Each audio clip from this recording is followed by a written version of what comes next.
जय हिंद फ्रेंड्स। मैं आदित्य स्वागत करता हूं आपका आपके अपने चैनल स्टडी विथ आदित्य में। दोस्तों, आज इस चैनल के माध्यम से मैं करंट अफेयर्स की चर्चा करूंगा। आज 18 अक्टूबर 2023 है और आज हम लोग 18 अक्टूबर 2023 के महत्वपूर्ण करंट अफेयर्स के बारे में चर्चा करेंगे।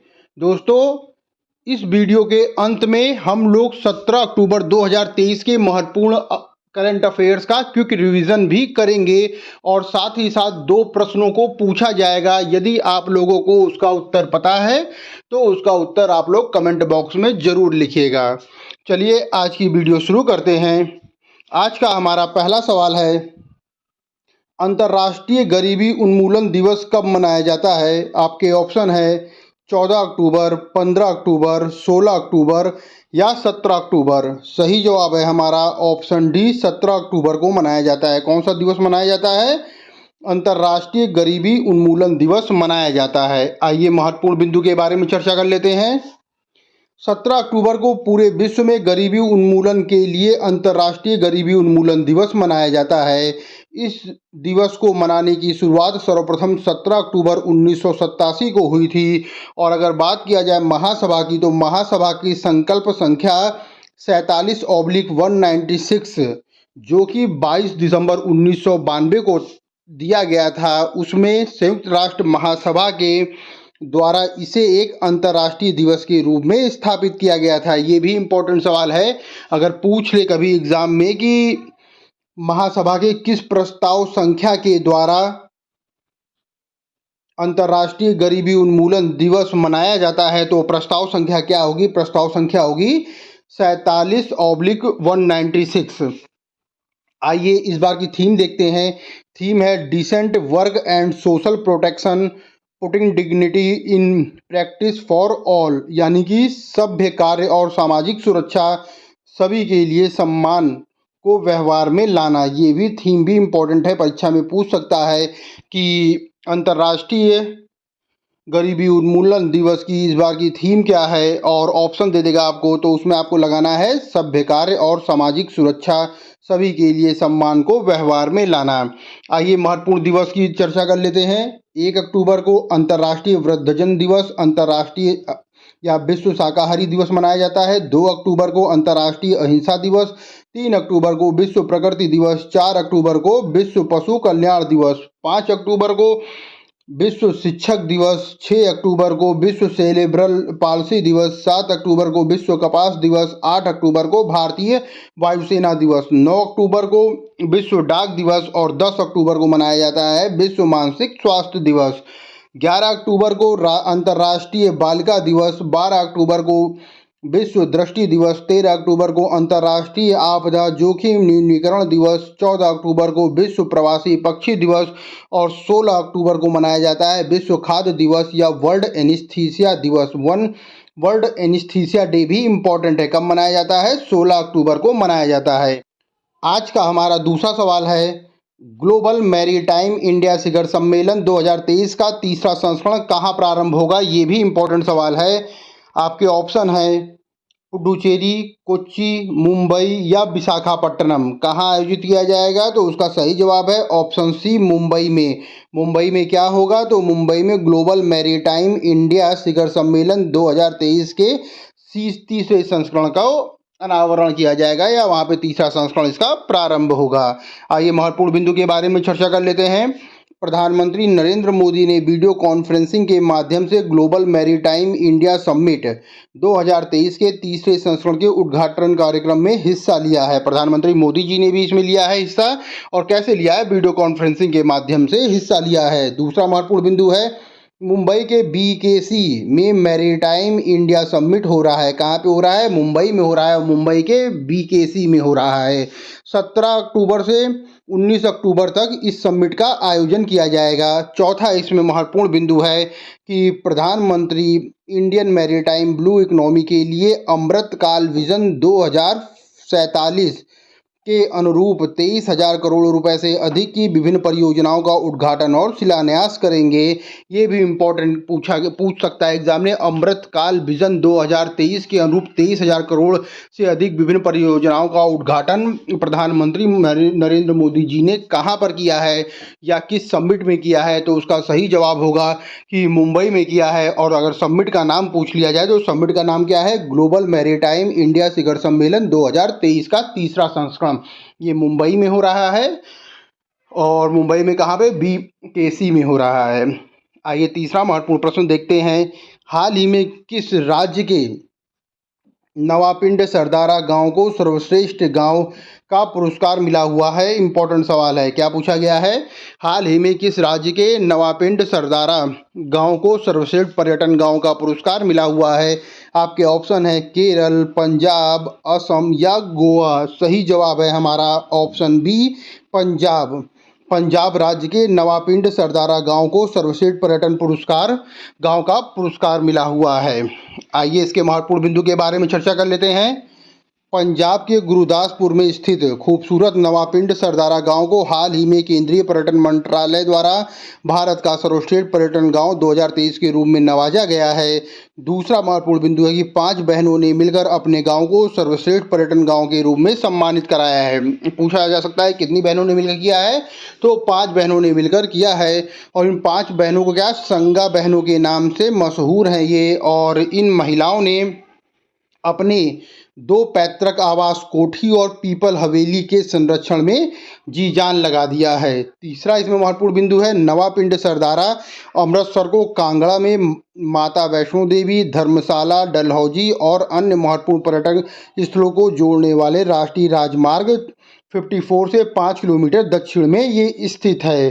तो अगर पूछा जाए एग्जाम में कि नवापिंड सरदारा गांव को सर्वश्रेष्ठ पर्यटन गांव का पुरस्कार जो मिला हुआ है यह किस राज्य में स्थित है, तो उसका सही जवाब होगा पंजाब राज्य में स्थित है। प्रश्न संख्या 4 है। हाल ही में विझिंझम अंतर्राष्ट्रीय बंदरगाह कहाँ प्रारंभ हुआ है? आपके ऑप्शन हैं गोवा, कर्नाटक, केरल, तमिलनाडु।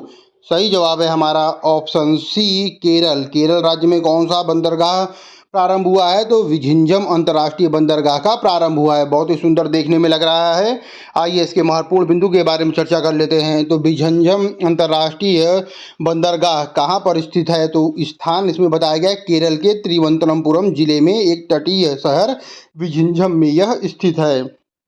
दूसरा महत्वपूर्ण बिंदु है कि इसे मुख्य रूप से बहुउद्देशीय और ब्रेक बल्क कार्गो के अलावा कंटेनर ट्रांसशिपमेंट को पूरा करने के लिए डिज़ाइन किया गया है। तीसरा महत्वपूर्ण बिंदु इसमें है कि इसे डिज़ाइन, निर्माण, वित्त, संचालन और हस्तांतरण आधार पर सार्वजनिक निजी भागीदार घटक के साथ एक मकान मालिक मॉडल के रूप में विकसित किया गया है। पूछा जा सकता है कि जो विझिंझम अंतर्राष्ट्रीय बंदरगाह है उसे किस मॉडल के रूप में विकसित किया गया है, तो वो मॉडल होगा मकान मालिक मॉडल के रूप में इसको विकसित किया गया है। चौथा महत्वपूर्ण बिंदु है कि निजी भागीदार concessionaire Messrs Adani Vizhinjam port private limited ने 5 दिसंबर 2015 को निर्माण कार्य शुरू किया है। और अगला महत्वपूर्ण बिंदु इसमें यह है कि यह बंदरगाह अंतर्राष्ट्रीय पूर्व पश्चिम शिपिंग मार्ग से केवल 10 NM की दूरी पर है और राष्ट्रीय/क्षेत्रीय सड़क और रेल नेटवर्क के भी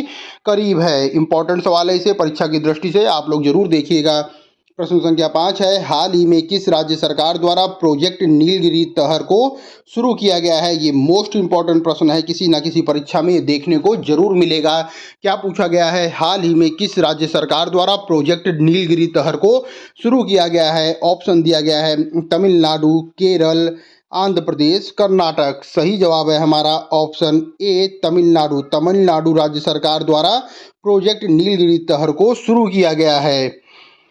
आइए महत्वपूर्ण बिंदु के बारे में चर्चा कर लेते हैं। हाल ही में तमिलनाडु सरकार द्वारा प्रोजेक्ट नीलगिरी तहर लॉन्च किया गया है। तमिलनाडु के मुख्यमंत्री MK स्टालिन ने इस प्रोजेक्ट को लॉन्च किया है और इसका उद्देश्य क्या है? उद्देश्य ये बताया गया है कि तमिलनाडु राज्य के राजकीय पशु नीलगिरी तहर को संरक्षण प्रदान करना इसका उद्देश्य है। चौथा महत्वपूर्ण बिंदु है इसमें कि प्रोजेक्ट नीलगिरी तहर वर्ष 2023 से 2027 तक लागू रहेगा। ये भी पूछा जा सकता है एग्जाम में कि कब से कब तक नीलगिरी तहर लागू होगा, तो वो 2023 से 2027 तक लागू होगा। और अगला महत्वपूर्ण बिंदु है कि यह पश्चिमी घाट के तमिलनाडु और केरल में पाई जाती है नीलगिरी तहर। और छठा महत्वपूर्ण बिंदु है कि इसे भारतीय वन्य जीव संरक्षण अधिनियम, किसके द्वारा? भारतीय वन्य जीव संरक्षण अधिनियम 1972 की अनुसूची 1 के द्वारा भी संरक्षित किया गया है। ये भी इम्पोर्टेंट सवाल है। तो दोस्तों ये वाला प्रश्न बहुत ही इंपॉर्टेंट है, इसे आप लोग ध्यान रखिएगा। इसमें क्या पूछा गया था कि हाल ही में किस राज्य सरकार द्वारा प्रोजेक्ट नीलगिरी तहर को शुरू किया गया है, तो उसका सही जवाब है हमारा ऑप्शन ए, तमिलनाडु राज्य सरकार के द्वारा प्रोजेक्ट नीलगिरी तहर को शुरू किया गया है। और ये कब से कब तक लागू है, तो 2023 से 2027 तक लागू है। आइए प्रश्न संख्या 6 देखते हैं। प्रश्न संख्या 6 है, हाल ही में वर्ल्ड एनेस्थीसिया डे हर साल कब मनाया जाता है? ये भी इंपॉर्टेंट सवाल है। क्या पूछा गया है? वर्ल्ड एनेस्थीसिया डे कब मनाया जाता है? ऑप्शन दिया गया है 13 अक्टूबर, 14 अक्टूबर, 15 अक्टूबर या 16 अक्टूबर। सही जवाब है हमारा ऑप्शन डी, 16 अक्टूबर को मनाया जाता है। वर्ल्ड एनेस्थीसिया डे कब मनाया जाता है? तो 16 अक्टूबर को मनाया जाता है। आइए महत्वपूर्ण बिंदु के बारे में चर्चा कर लेते हैं। वर्ल्ड एनेस्थीसिया डे हर साल 16 अक्टूबर को मनाया जाता है। एनेस्थीसिया दिवस हर साल इसलिए मनाया जाता है ताकि दुनिया भर के लोगों को इसके महत्व के प्रति जागरूक किया जा सके। और अगर देखा जाए इस बार की थीम क्या है, तो थीम है एनेस्थीसिया और कैंसर देखभाल है। और चौथा इसमें महत्वपूर्ण बिंदु है कि सबसे पहली बार 16 अक्टूबर 1846 में एनेस्थीसिया का सफलतापूर्वक इस्तेमाल किया गया था। ये भी इम्पोर्टेंट पॉइंट है, कब किया गया था पहली बार? 16 अक्टूबर 1846 में एनेस्थीसिया का सफलतापूर्वक इस्तेमाल किया गया था। और दोस्तों इस बार की थीम भी आप लोग जरूर याद रखिएगा कि विश्व एनेस्थीसिया दिवस 2023 का विषय या थीम क्या है, तो इसका थीम है एनेस्थीसिया और कैंसर की देखभाल है। एग्जाम के पर्पज से ये भी इम्पोर्टेंट है। और अगर पूछ लिया जाए एग्जाम में कि विश्व एनेस्थीसिया दिवस कब मनाया जाता है, तो उसका सही जवाब होगा 16 अक्टूबर को मनाया जाता है। आइए अगला महत्वपूर्ण प्रश्न देखें। हाल ही में वर्ष 2028 लॉस एंजल्स ओलंपिक में किन खेलों को शामिल किया गया है? मोस्ट इम्पॉर्टेंट सवाल है और ये एग्जाम के पर्पज से जरूर आएगा। क्या पूछा गया है कि हाल ही में वर्ष 2028 लॉस एंजल्स ओलंपिक में किन खेलों को शामिल किया गया है? ऑप्शन दिया गया है cricket, squash, flag football, lacrosse, baseball, softball या उपरोक्त सभी। सही जवाब है हमारा ऑप्शन डी, उपयुक्त सभी। उपयुक्त सभी इसका सही होगा और इसको आप लोग जरूर ध्यान रखिएगा। और पिक्चर के माध्यम से भी इसमें दिखाया गया है कि किन किन खेलों को इसमें शामिल किया गया है 2028 लॉस एंजल्स में। आइए महत्वपूर्ण बिंदु के बारे में चर्चा कर लेते हैं।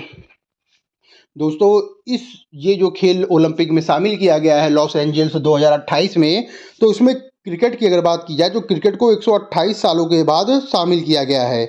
और इससे पहले इसको कब शामिल किया गया था? तो इससे पहले इसको शामिल किया गया था वर्ष 1900 में शामिल किया गया था। और उस समय ओलंपिक पेरिस में हुआ था और टेस्ट फॉर्मेट में इसको शामिल किया गया था।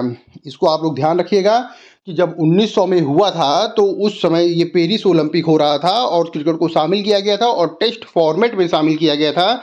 और इस बार की अगर बात करें 2028 में जो होगा उसमें क्रिकेट के सबसे छोटे फॉर्मेट T20 में इसको शामिल किया जाएगा। कितने वर्षों बाद शामिल किया जा रहा है? तो 128 वर्षों के बाद क्रिकेट को शामिल किया जा रहा है। बहुत ही अच्छा, बहुत ही इंपॉर्टेंट सवाल है।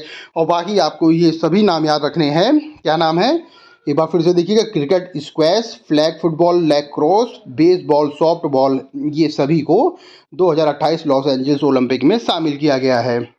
आइए प्रश्न संख्या 8 देखते हैं। हाल ही में किसने इरडा में वित्त निदेशक के रूप में कार्यभार संभाला है? ये भी इम्पोर्टेंट प्रश्न है, सवाल है, एग्जाम में जरूर आएगा।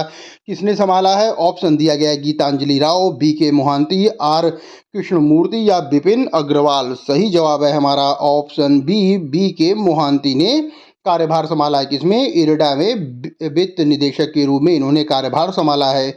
इम्पोर्टेंट प्रश्न है। आइए इसके महत्वपूर्ण बिंदु के बारे में चर्चा कर लेते हैं। BK मोहंती यानी विजय कुमार मोहंती ने आधिकारिक तौर पर भारतीय नवीकरणीय ऊर्जा विकास एजेंसी लिमिटेड यानी IREDA में निदेशक की भूमिका संभाली है? इंपॉर्टेंट सवाल है। क्या नाम है इनका? नाम जरूर ध्यान रखिएगा आप लोग, डॉक्टर विजय कुमार मोहंती या BK मोहंती। आइए प्रश्न संख्या 9 देखते हैं। अंतर्राष्ट्रीय ओलंपिक समिति ने किस देश की ओलंपिक समिति को निलंबित कर दिया है? ये भी इंपॉर्टेंट सवाल है। क्या कहा गया है कि अंतर्राष्ट्रीय ओलंपिक समिति ने हाल ही में किस देश की ओलंपिक समिति को निलंबित कर दिया है? आपके ऑप्शन है रूस, यूक्रेन, फ्रांस या जर्मनी। सही जवाब है हमारा ऑप्शन ए रूस। रूस ओलंपिक समिति को निलंबित कर दिया है। किसने निलंबित किया है? तो अंतर्राष्ट्रीय ओलंपिक समिति के द्वारा निलंबित कर दिया गया है। आइए महत्वपूर्ण बिंदु के बारे में चर्चा कर लेते हैं। अंतर्राष्ट्रीय ओलंपिक समिति ने रूसी ओलंपिक समिति ROC को चार्टर के उल्लंघन के लिए तत्काल प्रभाव से निलंबित कर दिया है। और उन्होंने क्या कहा है? तो रूसी ओलंपिक समिति ने यूक्रेन के कब्जे वाले क्षेत्र के 4 क्षेत्रों डोनेटॉक्स, खेरसॉन, लुहानक और जपोरिजिया को अपने अधिकार क्षेत्र के अंदर शामिल किया है, जिसको अंतर्राष्ट्रीय ओलंपिक समिति ने चार्टर का उल्लंघन बताया है। किसका उल्लंघन बताया गया है? चार्टर का उल्लंघन बताया गया है। अगर हम अंतर्राष्ट्रीय ओलंपिक समिति की बात करें तो अंतर्राष्ट्रीय ओलंपिक समिति स्विट्जरलैंड के लॉजेन में स्थित एक गैर सरकारी खेल संगठन है। दूसरा महत्वपूर्ण बिंदु है कि इसका गठन स्विस सिविल कोड के अनुच्छेद 60 से 79 के तहत एक एसोसिएशन के रूप में किया गया है। और तीसरा महत्वपूर्ण बिंदु है कि वर्ष 1894 में पियरे डी कूपरटिन और डेमेट्रियोस विकेलस द्वारा स्थापित यह आधुनिक ग्रीष्मकाल, शीतकालीन और युवा ओलंपिक खेलों के आयोजन के लिए जिम्मेदार प्राधिकरण है। यानी कि ये कौन कौन सा कराती है? ग्रीष्मकालीन, शीतकालीन और युवा ओलंपिक खेलों का आयोजन कराती है। और 1894 में इसको मतलब स्थापित किया गया था। आइए आज का अंतिम प्रश्न देखते हैं, बहुत ही महत्वपूर्ण है। प्रश्न संख्या 10 है। सेना कमांडरों का सम्मेलन कहाँ आयोजित किया जा रहा है? क्या पूछा गया है? सेना कमांडरों का सम्मेलन कहाँ आयोजित किया जा रहा है? ऑप्शन दिया गया है बेंगलुरु, चेन्नई, नई दिल्ली या लखनऊ। सही जवाब है हमारा ऑप्शन सी, नई दिल्ली में आयोजित किया जा रहा है। क्या किया जा रहा है? सेना कमांडरों का सम्मेलन आयोजित किया जा रहा है नई दिल्ली में। आइए इसके महत्वपूर्ण बिंदु के बारे में चर्चा कर लेते हैं। सेना कमांडरों का सम्मेलन का आयोजन 16 से 20 अक्टूबर 2023 तक नई दिल्ली में होगा। कहाँ पे हो रहा है? नई दिल्ली में होगा। यह एक द्विवार्षिक कार्यक्रम है जिसमें भारतीय सेना के द्वारा विचार विमर्श किया जाता है और नीतिगत निर्णय भी लिया जाता है। और अगर बात की जाए रक्षा मंत्री की, तो रक्षा मंत्री राजनाथ सिंह 18 अक्टूबर को इसमें शामिल होंगे। बहुत ही अच्छा, बहुत ही इंपॉर्टेंट सवाल है। एक बार फिर से सवाल को ध्यान में रखते हैं कि सेना कमांडरों का सम्मेलन कहाँ आयोजित किया जा रहा है? तो उसका सही जवाब है ऑप्शन सी, नई दिल्ली में आयोजित किया जा रहा है। और अगर हाल ही में हुए सम्मेलन की बात करते हैं तो देख लेते हैं हाल ही में हुए सम्मेलन। G20 संसदीय शिखर सम्मेलन कहाँ हुआ है? तो वो भी नई दिल्ली में हुआ है। और भारत और फ्रांस के बीच 5वां वार्षिक रक्षा संवाद कहाँ हुआ है? तो वो पेरिस में हुआ है। तीसरा इसमें सम्मेलन है कि क्वाड देश मंत्रियों की बैठक कहाँ हुई है? तो न्यूयॉर्क में हुई है। वर्ल्ड स्पाइस कांग्रेस की बात की जाए तो वो नवी मुंबई में हुई है। और अगर अगला देखते हैं अनसिट्रल दक्षिण एशिया सम्मेलन कहाँ हुआ है? तो वो नई दिल्ली में हुआ है। G20 शिखर सम्मेलन कहाँ हुआ है? वो भी नई दिल्ली में हुआ है। और 43वां आसियान शिखर सम्मेलन कहाँ 43वां आसियान शिखर सम्मेलन कहाँ हुआ है? तो वो जकार्ता में हुआ। ये भी इंपॉर्टेंट सवाल है। क्या कहा गया इसमें? 43वां आसियान शिखर सम्मेलन कहाँ हुआ है? तो वो भी जकार्ता में हुआ है। जकार्ता इंपॉर्टेंट पॉइंट है, इसको भी आप लोग ध्यान करिएगा। दोस्तों चलिए अब हम 17 अक्टूबर 2023 के महत्वपूर्ण करंट अफेयर्स का क्विक रिवीजन कर लेते हैं। पहला सवाल है, विश्व खाद्य दिवस प्रतिवर्ष कब मनाया जाता है? तो 16 अक्टूबर को मनाया जाता है। नवनिर्वाचित न्यूजीलैंड के प्रधानमंत्री कौन चुने गए हैं? तो क्रिस्टोफर लक्सन चुने गए हैं, न्यूजीलैंड के नवनिर्वाचित प्रधानमंत्री हैं। तीसरा महत्वपूर्ण प्रश्न है इसमें, हाल ही में सितंबर 2023 के लिए ICC women player of the month का खिताब किसे मिला हुआ है? तो ये मिला हुआ है चमारी अथापत्थु, जो कि श्रीलंका की हैं, उनको मिला हुआ है। क्या मिला हुआ है? ICC women player of the month के खिताब से मिला हुआ है, चमारी अथापत्थु को मिला हुआ है। अगर पूछा जाए सितंबर 2023 के लिए पुरुष में ICC player of the month किसे मिला हुआ है? तो उसका सही जवाब है शुभमन गिल को मिला हुआ है। प्रश्न संख्या 4 है, हाल ही में अमेरिका में स्थापित डॉक्टर बी.आर. अम्बेडकर की प्रतिमा को क्या नाम दिया गया है? तो उसको नाम दिया गया है स्टैच्यू ऑफ इक्वेलिटी का नाम दिया गया है। क्या नाम दिया गया है? स्टैच्यू ऑफ इक्वेलिटी का नाम दिया गया है अमेरिका में स्थापित बी.आर. अम्बेडकर की प्रतिमा को। आइए अगला प्रश्न देखते हैं। प्रश्न संख्या 5 है, ब्लॉक स्तर पर प्रदूषण मापने के लिए सेंसर लगाने वाला पहला राज्य कौन बना है? तो पहला राज्य बिहार बना हुआ है। क्या बना हुआ है? ब्लॉक स्तर पर प्रदूषण मापने के लिए सेंसर लगाने वाला देश का पहला राज्य बिहार है। प्रश्न संख्या 6 है, हाल ही में केंद्रीय मंत्री पुरुषोत्तम रूपाला ने कहाँ से सागर परिक्रमा के 10वें चरण की शुरुआत की है? तो चेन्नई से किया है। क्या किया है? चेन्नई से सागर परिक्रमा के 10वें चरण की शुरुआत की है। प्रश्न संख्या 7 है, हाल ही में भारतीय नौसेना ने पूर्वी तट पर कौन सा तटीय सुरक्षा अभ्यास किया है? तो उसका सही जवाब है सागर कवच अभ्यास इन्होंने किया है। प्रश्न संख्या 8 है, हाल ही में किस राज्य ने अपने गरीबी उन्मूलन योजना का उन्नत संस्करण अरुणोदय 2.0 लॉन्च किया है?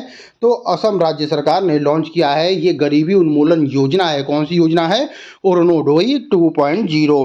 प्रश्न संख्या 9 है, बहुत ही इंपॉर्टेंट अच्छा सवाल है कि झारखंड महिला एशियाई चैंपियंस ट्रॉफी 2023 का शुभांकर क्या है?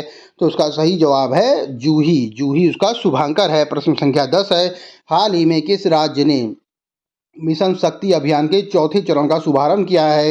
ये भी इम्पोर्टेंट सवाल है। क्या पूछा गया है? किस राज्य ने मिशन शक्ति के अभियान के चौथे चरण का शुरुआत किया है? तो उसका सही जवाब है उत्तर प्रदेश राज्य सरकार ने इसकी शुरुआत की है।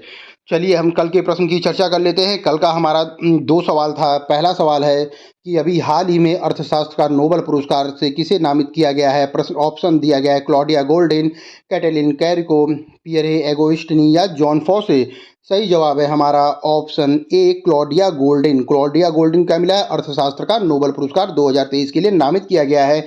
ये क्लॉडिया गोल्डन की तस्वीर है। और दूसरा कल सवाल पूछा गया था कि 16वें कृषि विज्ञान कांग्रेस का आयोजन भारत के किस शहर में किया जा रहा है? ऑप्शन दिया गया है पटना, चंडीगढ़, लखनऊ या कोच्चि। सही जवाब है हमारा ऑप्शन डी कोच्चि। कोच्चि में क्या किया जा रहा है?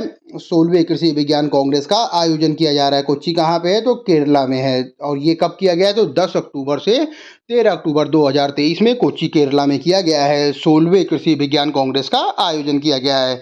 चलिए आज का महत्वपूर्ण प्रश्न देखते हैं। आज का सवाल है, और दोस्तों अगर इसका आंसर आप लोग को पता है तो इसको कमेंट बॉक्स में ज़रूर लिख दीजिएगा। अगर नहीं पता है तो कल हम इसका आंसर कल वाली वीडियो में ज़रूर देंगे। आज का हमारा सवाल है, किस देश ने हमास के खिलाफ औपचारिक रूप से युद्ध की घोषणा कर दी है? ऑप्शन दिया गया है जॉर्डन, सीरिया, लेबनान या इजराइल। दूसरा आज का सवाल है, नई दिल्ली में आयोजित 52वीं जीएसटी परिषद बैठक की अध्यक्षता किसने किया है? ऑप्शन दिया गया है नरेंद्र मोदी, अमित शाह, निर्मला सीतारमण या एस जयशंकर। क्या पूछा गया है? नई दिल्ली में आयोजित 52वीं जीएसटी परिषद बैठक की अध्यक्षता को किसने किया है? ऑप्शन दिया गया था इसमें नरेंद्र मोदी, अमित शाह, निर्मला सीतारमण, एस जयशंकर। दोस्तों हमारी आज की वीडियो यहीं समाप्त होती है। अगर आप वीडियो में नए हैं तो वीडियो को लाइक करें, चैनल को लाइक करें, चैनल को शेयर करें और चैनल को सब्सक्राइब जरूर कर लें और बेल आइकन को दबा लें ताकि हमारी जो भी वीडियो हो वो शीघ्र आप तक पहुंच सके। इस वीडियो के माध्यम से मैं daily current affairs, weekly current affairs, monthly current affairs और साथ ही साथ स्टैटिक जीके लेकर आता हूं, जो कि पॉइंट टू पॉइंट होती है और सभी परीक्षाओं के लिए बहुत ही अधिक उपयोगी और इम्पॉर्टेंट होती है। इसलिए दोस्तों अगर अभी तक आपने चैनल को लाइक, शेयर और सब्सक्राइब नहीं किया है तो चैनल को लाइक, शेयर और सब्सक्राइब जरूर कर ले। Study with Aditya. Thank you friends. जय हिंद फ्रेंड्स।